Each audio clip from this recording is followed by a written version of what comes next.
Hello, this is Peter Beagle, and you are watching Anime Reaction TV.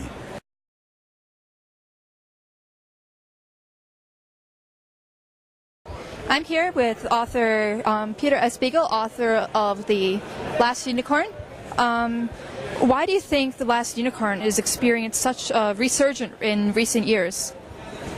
I've never understood how that story has lasted more than 42 years. I'm grateful for it, but I never expected it to be in print so consistently through all this time, let alone become a movie. And it's hard for me even now to judge it, but what gets me is that people keep coming back to it and rereading it and re-seeing the movie. I'm constantly told that, when so-and-so was a child, he or she watched the movie almost every day or every other day, to the despair and madness of parents. And all I can figure is, as with great fantasy, is that it's a place to go. Somehow they see themselves into the story, especially as children, find themselves a place in the story. That I understand. I do it myself to this day. Who's your favorite character in the stories that you've written? Do you have one? I don't have a favorite character because one way or another they're all part of me. There are some I feel closer to than others, and some I hope nobody notices that I feel close to. So it varies a great deal, but the thing about rereading myself is that I like to revisit them. I like to look at them again after perhaps years of not thinking much about them. And when I began to write a sequel to The Last Unicorn 38 or so years later, and had to look up several of the characters from the book, strangely, I found it easier than I'd expected. It was very much like greeting old friends whose lives had changed somewhat, like mine, since I wrote it, but who were recognizable and somehow glad to see me as well.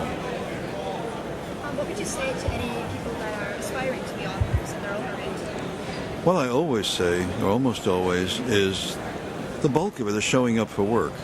The bulk of it is the discipline of working every day, an hour, 2 hours. The length isn't nearly as important as doing it every day. It's like going to the gym. And after that, part of that is also sitting there when nothing's coming. Anybody can stay at work when it's just flowing, as it does sometimes.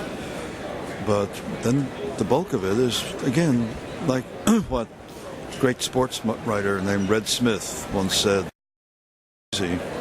All you do is you roll a sheet of paper into the typewriter, tells you when he was writing this, stare at it until little drops of blood start to appear on your forehead. Yeah, there's a lot of that going around.